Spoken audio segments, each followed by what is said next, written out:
Thanks for joining us tonight. We are following two big stories that are developing right now in St. Paul. They involve shootings and a stabbing, three of them homicides. And within the past couple of hours, authorities filed charges for one of those shootings that happened inside a St. Paul post office.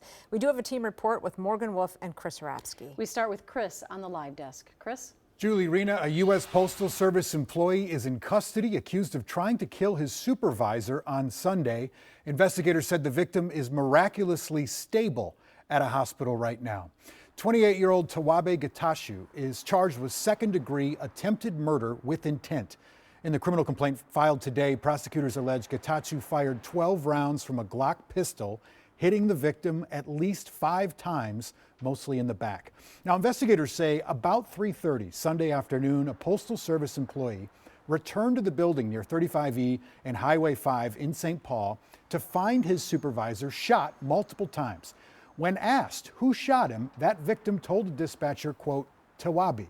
Police say Getachew worked out of that office on Sunday, and surveillance video shows his van leaving the area 5 minutes before that 911 call. He was stopped and arrested near his home about 90 minutes later. Investigators say he had blood on one of his shoes. In an interview, Getachew denied shooting his supervisor. After searching his home after a search warrant, officers say they found a Glock pistol that shows it fired the casings found at the post office. Getachew is being held right now on $1 million bond. All right. Thank you, Chris. Well, we went to St. Paul city officials about the other violent crime we've seen this week, including last night's deadly shooting near Wheelock Parkway and Jackson Street. That is the third in 4 days. Morgan Wolf is standing by outside police headquarters. And Morgan, what is the city saying? Is there a connection between these crimes? Well, right out the gate, the chief said this afternoon that these last 4 days have not been good for the city of St. Paul, but he said that these instances of violence are not related.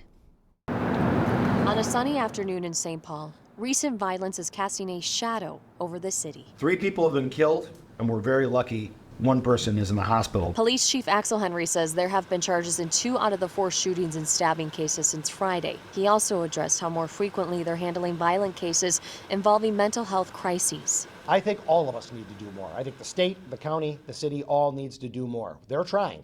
People are, but we have a system right now that isn't set up to deal with this new influx, and we've got to be nimble, act on our feet, and find solutions that are going to work in real time, because waiting around is just leading to violent outcomes. It makes you take a breath. Immediately my next thing goes to how do we support and how do we make sure that this doesn't happen again. Brooke Blakey leads the Office of Neighborhood Safety that has been strengthening relationships with local violence intervention, prevention, and trauma support organizations. Mental health has been a real big driver of a lot of the things that we're seeing, and so we're definitely taking into account and making sure that we ramp up access to mental health resources. The city of St. Paul has taken an all-hands-on-deck approach with help from these grassroots organizations.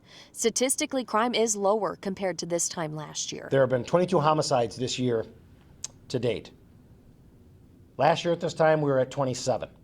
So that's an improvement, but those numbers are still way too high. Last year at this time, there were 99 non-fatal gunshot victims. This year, there are 86. Blakey says it's continuously a work in progress to reduce violence, and they need the community to also help. Residents can help. If they see something, say something.